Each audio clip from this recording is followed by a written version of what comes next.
Hey everybody, welcome to another drive-through. Today we're going to talk about Clash of Cultures. And this is another one of my favorite games from 2013. This one is a special request by Mr. Richard Ham, or if you watch Rahdo's run-through, then that's who requested it. He said he demands it.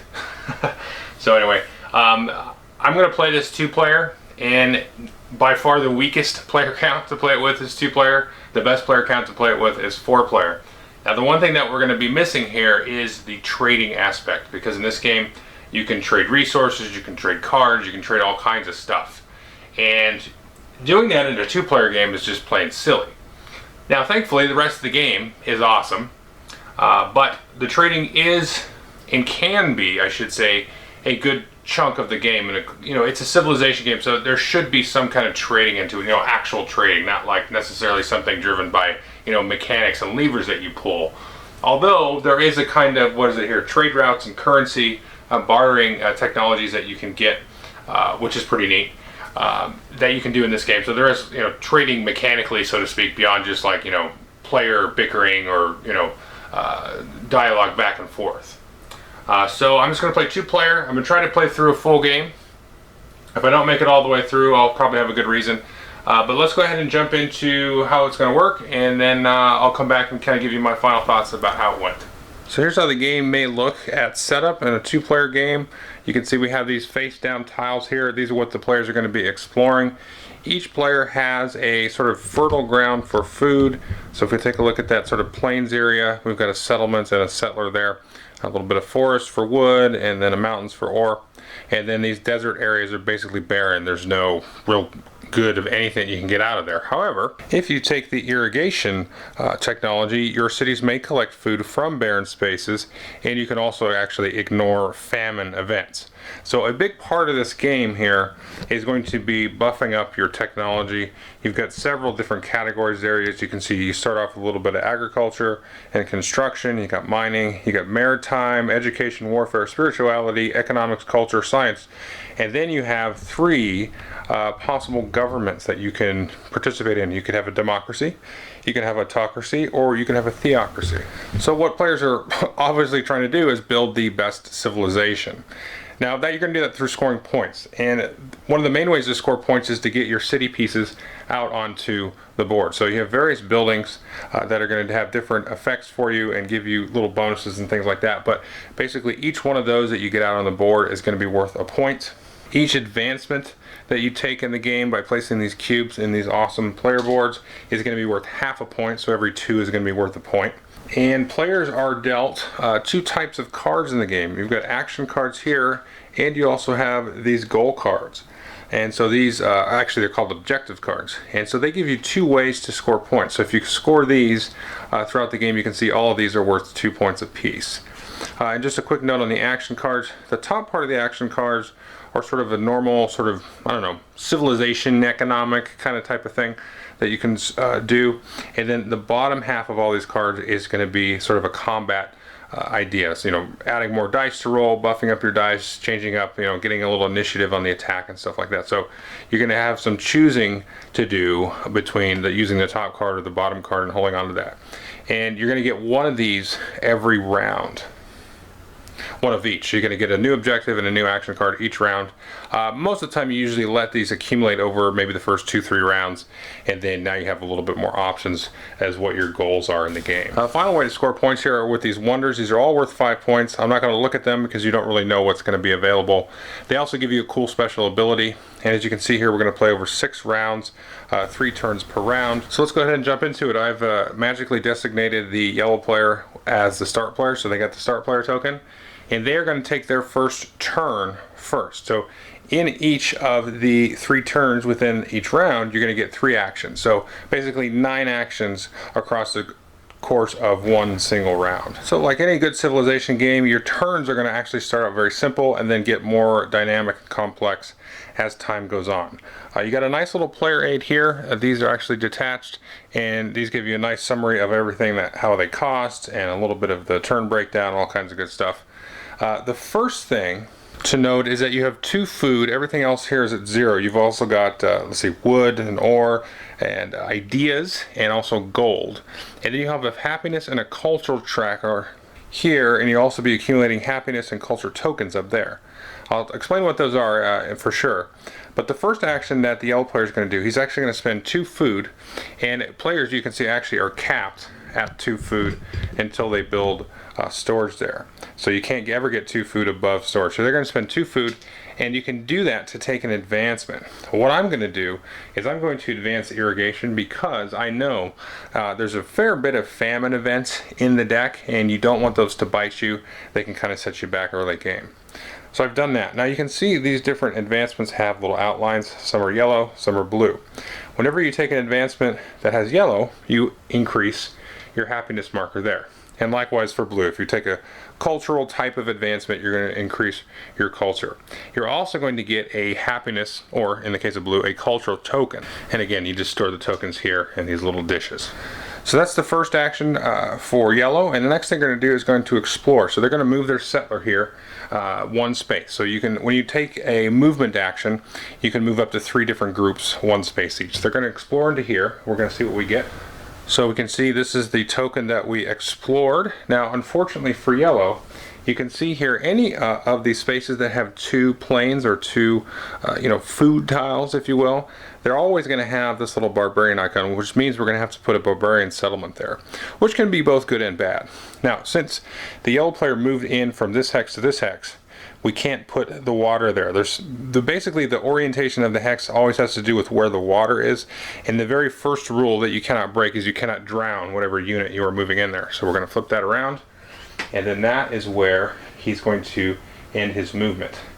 Now unfortunately we only have 1 unit to move here, so moving to start the game is very slow, very hindered, as it might be, in early civilization. As I said, since we've discovered a barbarian settlement, we've got to put their settlement and a unit of their troops in either of these plains hexes. So it doesn't really matter in this case, so I'm just going to go ahead and put them here. But we do have to kind of prepare for them because they may go and attack our settlement. So that was yellow's second action. Now there's a couple other things we could do. We could maybe harvest from the settlement here. What I'm going to go ahead and do is do a Civic Improvement. Now since I have 1 happiness token that I just previously generated for getting the irrigation advancement, I'm going to take and spend this. I'm going to go ahead and just put this right on here. Now when you do Civic Improvement, basically what that does is makes that city particularly happy. Now if a city had more buildings on it, let's say we had built one of these here, you'd have to spend 2 happiness tokens to improve their happiness. Now for some reason later on the happiness may disappear and they'll go back to being neutral, or they may also be angry, which is no good. But the thing to note about that is when they're happy, they can actually kind of do +1 to all their activities. So later on when I do gathering, normally you can only gather based on the size of the city, but again, since this is +1, I'll be able to gather from 2 hexes. So taking a little bit of a risk here with the barbarians, but I'm not in danger of triggering any events. I'll talk about how the events are triggered. You do have a little bit of control of when the events come, just you're not sure what the event's going to be. So that's all 3 actions for yellow. Basically took an advancement, got a little exploration done, and then spent some time improving their city's well-being. Now it's red's turn, and red, being the reactionary character that he is, saw barbarians come out, so he's going to go ahead and explore first and then kind of go from there. So let's have him again just move directly into there. So this is the tile that red discovered. You can see there's no water on it, but there's 2 mountain areas and a forest. So in this game it doesn't really matter because the opposing player is only going to be coming from probably the one direction. The mountains and the forest do act as sort of a defensive mechanism, because if a player moves into a forest later on that turn, they can't move out of that forest to attack. And if they move into a mountain, they can't move out of it at all. They're basically stuck until the next turn. So let's go ahead. So the thing is if we point it towards myself, we're kind of hindering our movement in that way. But if we point it towards the other side, then you're kind of doing it. You know what? Let's go ahead and throw it out in front. Let's give us a little bit of breathing room here on this side, and then that kind of acts as a nice sort of funnel there for the yellow player. They have to go kind of around, possibly, depending how these other tiles shake out. So we're going to leave that. So he's going to move in here. So that's been our first action for red. And you know what? Red's in an exploratory mood. He's actually going to take his second action to move over here. So let's see what he's going to do. Now again, he wouldn't be able to invade. Well, he's a settler anyway, it doesn't matter. Okay, so now we flip this over. The water here, since he's not going to move into water no matter how we do it, it does have to basically touch the outside of the board, kind of creating an ocean. So in either case, this doesn't really matter there. So I'm just going to go ahead, well, actually it does kind of matter because I do want some more food areas, because I've already got 2 forest areas. Having another food area is going to be very nice there. So a couple things we could do here. Now we have one more action. I could try to get an advancement. I could even discard my settler and turn him into a settlement. You can just do that as an action. That might be interesting because I can maybe start fishing out of here later on another turn. I could, right now take the fishing advancement, which will give me some happiness, but I'm not really going to be able to do anything with it because that's what will let me build a port and build a little bit of a navy. So I'm going to go ahead and discard him first and then end my turn with that action. So now we've got a settlement there. So now we've got 2 cities. Now the cool thing about cities and having multiple is the number of total cities you have is the total size that any one city can be. Right now yellow's locked in to have a size 1 city. He can't grow the size of the city yet. Now red can go ahead and do that because they have 2. So each of these cities could have 2 buildings in there, and you include the settlements with that. So anyway, that's what red did. He explored more than yellow, and so now we're going to go into turn 2. Okay, so yellow is going to kind of riff off of red a little bit. I'm going to have yellow go ahead and explore up to here. We'll take a look there. Okay, again, we can't drown our settler, so we're forced to turn this the other way, which is okay because I kind of wanted to give the yellow city a few more options in terms of gathering, because right now I can gather ore, food, or wood, but I wanted to be able to kind of double up on some of that. So first action is settler moves. Second action, I'm going to go ahead and gather. Now normally again I can only gather from 1 hex, but since it's happy I can gather from 2. So what I'm going to go ahead and do is gather from this food space and this food space. That's going to give me 2 food again on this tracker. Then for yellow's last action, I'm going to do a little bit of a trick here. So I'm going to go ahead and activate that city again. So if you activate a city twice within 1 turn, you have to decrease its happiness. So I'm going to have to actually spend that so it goes back to neutral. But as I do that, it's still happy as I do that. So again, instead of doing, let's say 2 food this time, I'm going to do an ore and a wood. But now, again, my city is neutral because I've abused my goodwill. Or I should say the city's goodwill, not my goodwill. So we'll go ahead and move up our ore and our wood there. So that was yellow's third action. Now for red's first action on turn 2, we're going to go ahead and spend the 2 food here. We're going to take the fishing advancement. And so now we're going to be able to collect food from water spaces as well. You can see here the port. So if I zoom in just a tiny bit there, once you have fishing, then you can build ports. Once you have an academy, or excuse me, once you have writing, you can have an academy. Tactics, you can build a fortress. In myths, you can build a temple. So you have to go into those advancements first before you can build all these various building types. So now we can build our ports here. And our ports will allow us to build ships. And remember, since this advancement is highlighted in yellow, we're going to get a happiness token that we can add there. And then I'm immediately going to take my second action and spend my happiness token to make, which city? I can make one of these cities happy. I feel like I'm going to do a little bit more work with this guy since he's got an ocean possibly that he's involved in, so he's probably going to see a little bit more use, so let's make him happy. Now for red's last action, he's going to go ahead and gather 2 food. He's going to gather food from here, and remember, since he has the fishing, he can gather from the ocean as well. Now you can't gather from here because there's a city on it.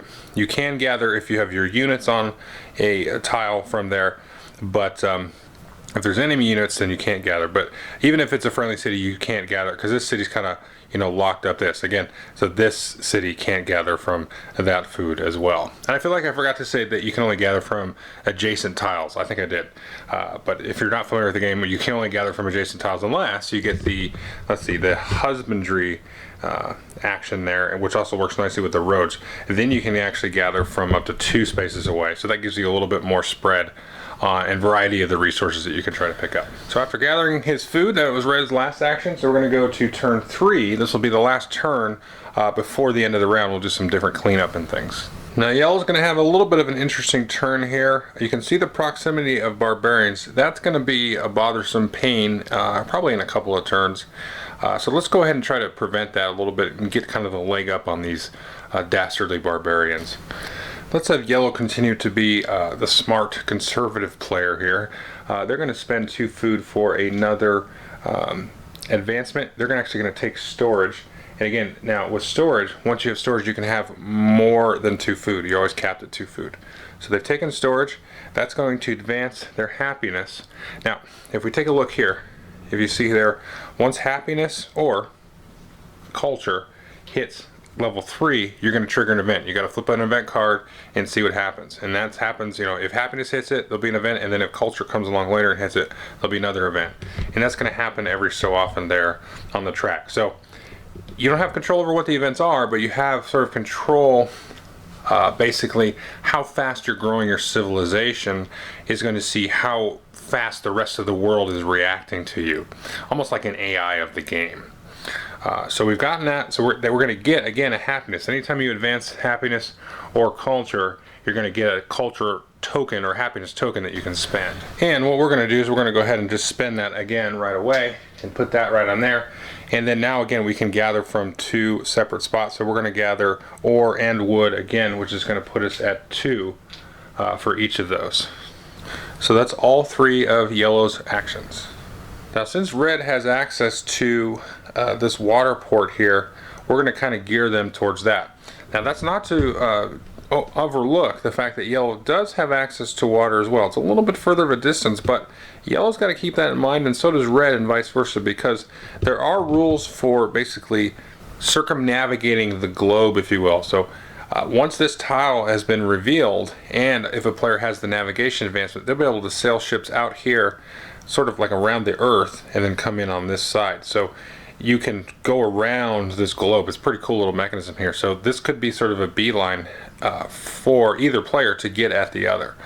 So what Red's going to do is they're going to actually gather from the wood here and here. That's going to give them 2 wood. And what this 2 wood can be used for is to build ships, because each ship costs 2 wood. Now the next thing that Red's going to do, because they do know that the irrigation and even the sanitation is a good idea to get, they're going to spend the 2 food here. That's going to go ahead and let them mark irrigation. And I'm just realizing that I did not move the happiness up when I took fishing. I did actually get a token and spend it, but I forgot to move up the happiness. So we're going to go ahead and do that again. We're going to get irrigation here, and this lets me collect food from barren spaces, which is nice, but more importantly, it lets me ignore famine events. So I'm going to take that, get a bump in happiness, and that gives me again another happiness token that I'm going to go ahead and spend for my 3rd action on this city. So now I've got 2 cities that I can really kind of get the farming and collection and all that kind of stuff happening for both of them. Now we're going to go into the status phase after we've completed all 3 action rounds.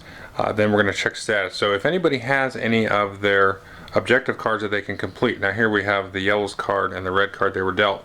Just want to quick give you a little rundown of what's going on with them. If the Yellow player has advances in all categories, but only 1 government category, basically they have a cube in each of these, and then only 1 of these, they can score that. So that's kind of a long-term one. We'll go ahead and just put that away. And this other one is immediately after winning a battle against a player with more warfare, or against an army with more army units than yours, including the barbarians, you can actually score that. So that one we're just going to hang tight on and kind of play at an opportune moment.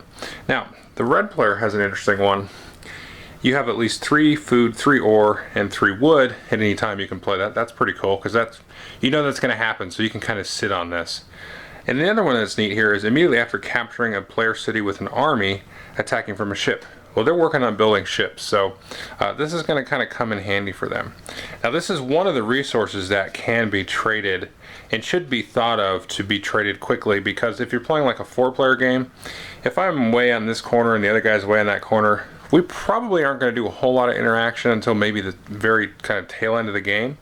So if I see that maybe, oh, you know what, he's going to go ahead and try to build ships, and I'm going to try to get him to attack maybe this guy over here or something, I can say, hey, I'll trade you this. Do you have an objective that's good for me, or will you give me like 2 wood for it or something like that? So that's a very dynamic piece of the game. So after checking if we completed any objectives, everybody gets a free advance, and then we're going to draw 1 action and 1 objective card, and if you want, you can burn down one of your cities, and then you're going to determine first player. So let's everybody take a free advance first. So you're going to have to do this in player order, because one player may trigger an event, and that may kind of change what you do, or change your decision a little bit.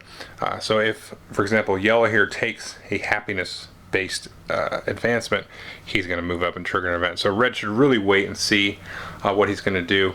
It could be that you've already got your mind made up. So this can happen simultaneously, but sometimes it shouldn't. But regardless, what yellow is going to do is he's going to take tactics. So if we take a look at tactics here, this allows you to build a fortress, which is handy if one of your cities is invaded. But it allows you to move your armies. You actually can't move your armies until you have this advance, and you may not use the combat effects on action cards. So you can build an army and have them sit there and defend your city, but you're not going to be able to mobilize them. And so the other reason that we would be taking this is we're going to get a cultural advancement, and if we advance culture here, that is not going to trigger an event. So we need to be very sort of cognizant of triggering this event, because again, some of those events may trigger that barbarian to come in and rack us up pretty good, and we don't want that to happen, because then if we get eliminated, the game's over, and we won't have any points on the board, and red will have 2. I mean, that would be kind of interesting way to end the video, I guess, but I'm not going to do that. So again, we're going to get our cultural advancement, and we're going to get a culture token there. So red has basically what I see as 3 possibilities at this point. Now they could take cartography, and that lets them basically AAA as an action, get 1 culture token and 1 idea per region with at least 1 of your ship. So that can be pretty good, and that's also a prerequisite, as you can see, for navigation. And navigation is the one that lets you ships move around the board to the nearest sea spaces in the direction moved. So that's the circumnavigation part. That's okay. We got that. The next thing we may do is do writing, which allows us to draw 1 action, 1 objective card when we get the in the governments here, and it allows us to build the academy. But you can see here, when you build the academy, you get 2 ideas. Now ideas are like food, except that food can be used to spend for a whole lot of things. Ideas can be used to spend just for getting the advancements. So getting the academy is pretty cool, and it kind of gives us some ideas. It gives us sort of a quick buff up to to getting more advancements. So it kind of spins on itself a little bit. The last thing they may do is do tactics. Your opponent's doing tactics. In this case, it's a 2-player game, so you're pretty much going to smash into each other, but I think red has a little bit of time before they need to do that. So we're going to go ahead and do writing for them, and the reason I'm doing that over cartography is because this is going to give them a cultural bump.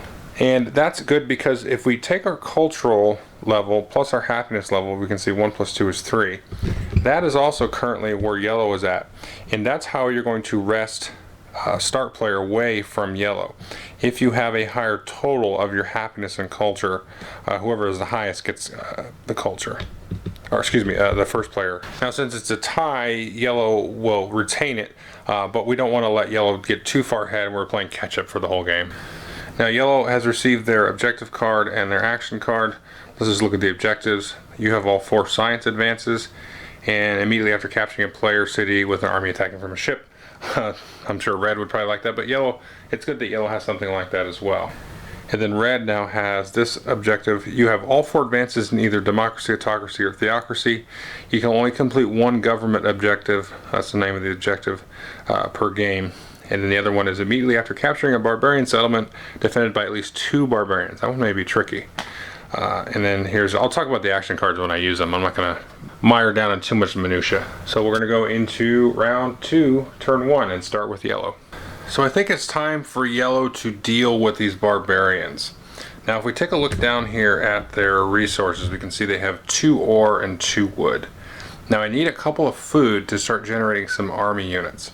So we're going to go ahead and go up here, and we're going to say, okay, this city's going to gather 2 food again because it's happy. So we get our 2 food, and then I'm immediately going to spend 2 food and 2 ore to build 2 army units. So as you can see here, the army units cost a food and an ore apiece. But since our city is happy, we can produce 2 of those units. Normally you can only produce the number of units equal to the city's size, but again, it's happy, we get the +1. But this is actually the second time we've activated that city, so it's going to lose that happiness again. So now we've done 2 actions. We've collected 2 food, we've built some army units, and now we're going to go ahead and move. So now that we have 2 groups on the board, we can actually move them all on our action. So we're going to move him up there. We're going to move these guys in here just to get a little exploration done before we go and pillage that village there. Okay, so can't put that there obviously, so this is actually going to go on the outside, and so he's going to go there. Now we've stopped here. Which is fine because on this turn we couldn't actually move out and do an attack there, but our turn's over anyway. Well, since yellow has decided to mobilize his land units there, red's now going to try to mobilize his naval units. So again, he's got currently 2 wood. What he's going to do, he's going to gather from this city. It's happy, so he can gather from wood there and there. That's going to put him up here at 4 wood. And then he's going to build 2 units, 2 ship units, in this other city. Each of them costs 2 wood, so a total of 4 wood. And again, he can build 2 units because it's +1 size with his happiness. So here we have our 2 ships. Now for my third action, I could explore with these. I'm kind of debating doing that, but I've got a nice action card, so I'm going to use that. So this says pay 1 culture token, which I've gotten there previously, and reveal a region next to your region with one of your cities and get a free settler in a city of your choice. So I'll go ahead and pay my culture token. Now I could reveal this region here next to my ships because this region here is, it's got a city of mine in it. I could do that, but since I'm getting a free settler, I'm going to go ahead and reveal this region and put the settler there, just because I may be able to use him and explore with him there. So let's take a look at what we got here. Okay, so we're going to flip that there. Now, since there is no water anywhere here, I'm going to go ahead and put the water on the outside anyway, because you've always got to put it towards the outside to sort of build an ocean. And then again, I'm going to get the settler here and put him there. So that's a nice way of kind of getting a free settler without having to activate that city again and piss it off.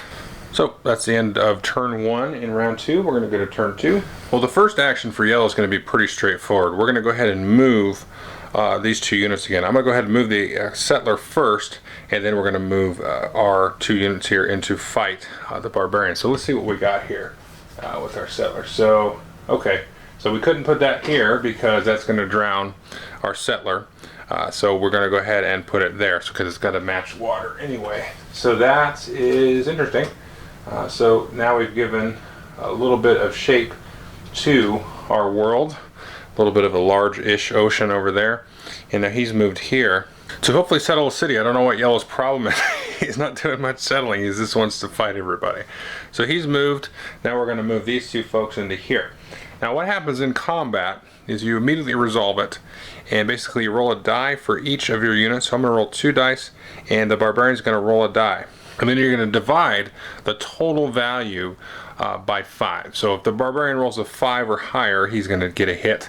If I roll a total 5 or higher, I'll get a hit. If I roll a total 10 or higher, I would get 2 hits. Now, the attacker and then the defender have the opportunity to say if they're going to play an action card. So the attacker may say, hey, I'm going to play an action card. In this case, the barbarians don't play any action cards, but I'm going to go ahead and use this one because I feel like this ability here is pretty much stupid in a 2-player game. Basically, you could pay a culture token, choose a player. That player gets 1 fewer action on his upcoming turn. Well, it's a leader assassination, so that's kind of neat. But I guess, in a 4-player game, whatever. You can wait and use that in an opportune moment. But in a 2-player game, that's just dumb. And this one lets me do this. Roll a die for each of your units prior to a combat roll. If you score at least 1 hit, your opponent removes 1 unit. So it's kind of a first strike, or you can see it's archers. And again, each combat round, if you want, you could submit an action card. So he's giving up this action card that he could use, at any point later in the game. So he's going to play this. We're going to roll 2 dice, see if he gets a hit before we do the simultaneous roll. So let's go ahead and do our little roll here. Should be okay. So we got a total of 9. That's going to wipe out this unit here. And for all intents and purposes, now that there's no defending unit, we're going to be able to raise this or even convert it into our own settlement. And we have two options available to us. Now, because there was one barbarian unit there, we're going to get 1 gold. Now we can, if we want, raise and burn the city down to get 1 gold, or we can keep it, turn it into ours, and it'll be angry. So I'm going to go ahead and just take the 1 gold there, and then I'm going to convert the city. So we'll go ahead and remove this token from the board here, and then put this one on there like so, and then this is now on the angry side. So we're going to have to spend a little bit of our happiness tokens to make that happy, or at least neutral and then happy. Now, any city that's angry is always considered a size 1, even if you had, like, 4 or 5 buildings in their total.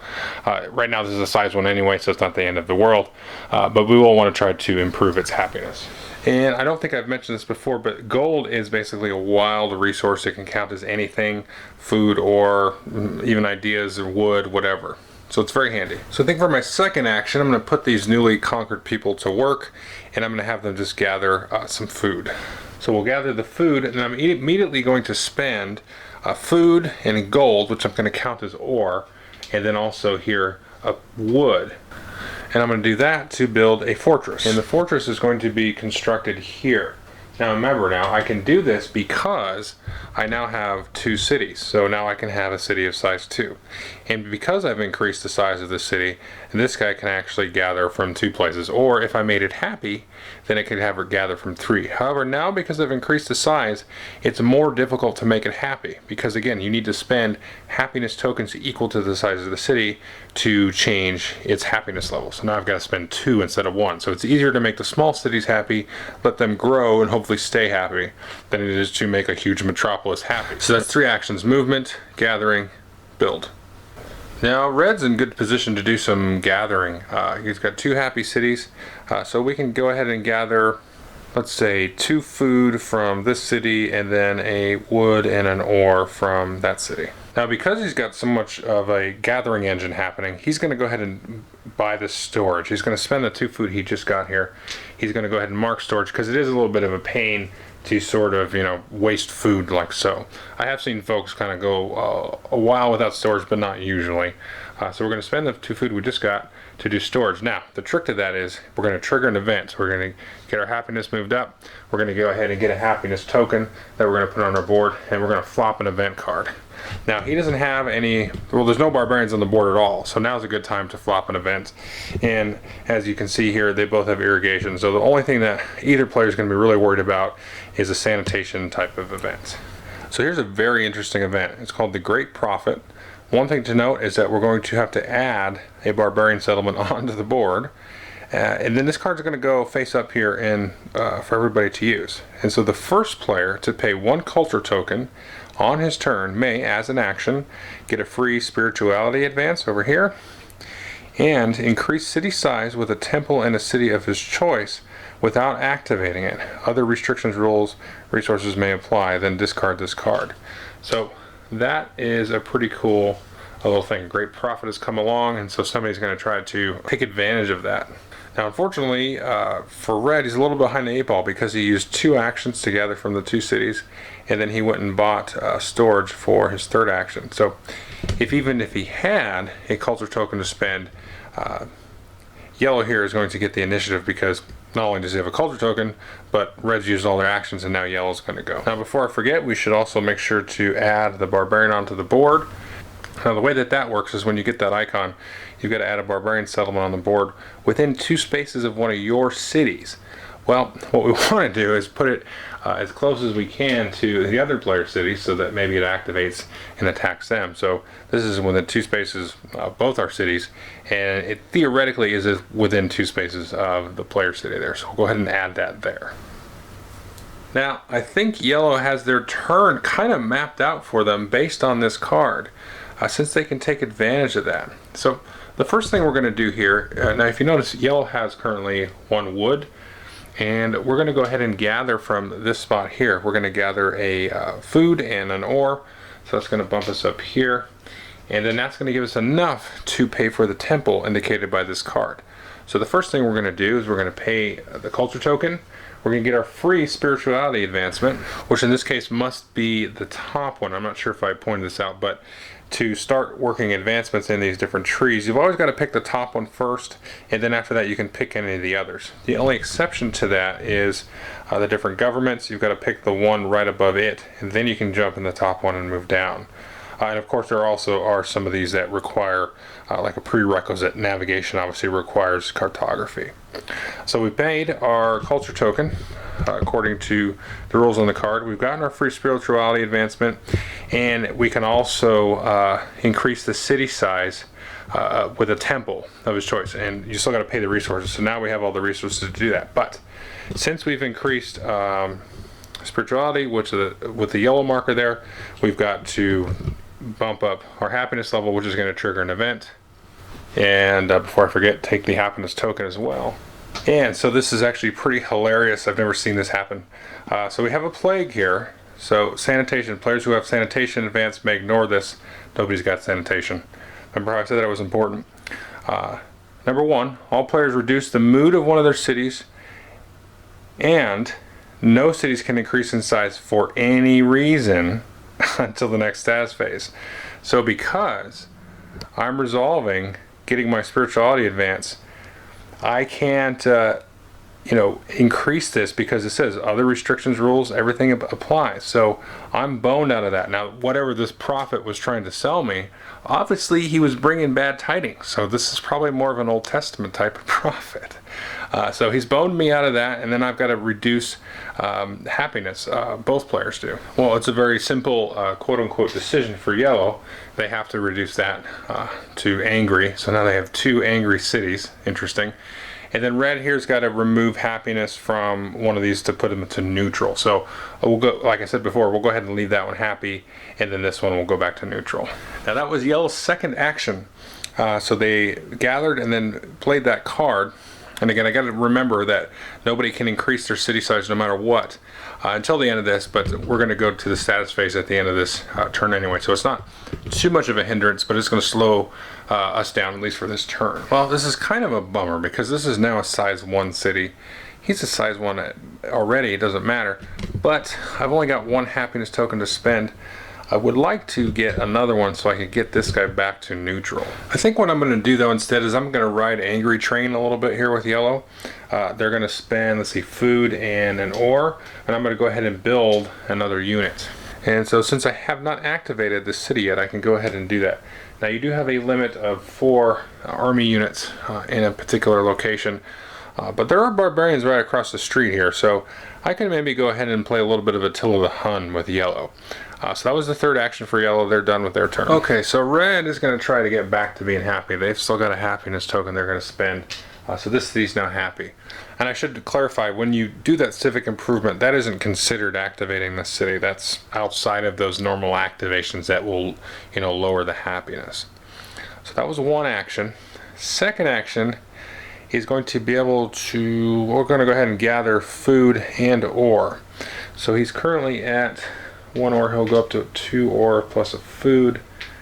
And you know what I'm going to do? I'm going to actually gather that from the other city instead, and then I'm going to spend 1 food and 1 ore to throw down an army unit right here, because we do see that yellow is amassing a little bit of an army, and we do have barbarians kind of knocking on our door. So for my third action, I'm going to just throw up a little bit of defense there. So 1, improve happiness, 2, gather, 3, build a unit. So nobody has any objectives they can complete. We're going to go ahead and do our free advancements. Well, yellow is sorely in need of some happiness. They've got 1 token here. We should really go ahead and grab one of these yellow improvements here. So I think we're just going to go full-on religious zealot. That kind of ties into the theme of these guys. So I'm going to go ahead and do this increased city size with a temple without paying any food. That's going to be nice. And the theocracy is a little bit easier to branch up and build up there. That is going to give us a bump in happiness here, which will be nice because that helps us keep turn order, as well as we need to get a second happiness token. So now we're going to draw cards. First player is going to stay the same because they both have 5 total culture and happiness. So just for edification, yellow needs a size 5 city, or immediately after eliminating at least 3 army units in one battle, including barbarians. So we're going to kind of go for a big city there. Red, you have at least 3 trade routes. See trade routes advance. You may not complete both the sea lanes and trader objective on the same status, okay? Or immediately after a battle where you were attacked and eliminated at least 2 army units, including barbarians. So those would be interesting. Nothing too much that we can complete right yet, but maybe starting in the next turn. We're going into currently round 3. I bet round 4 we'll be able to start completing some objectives.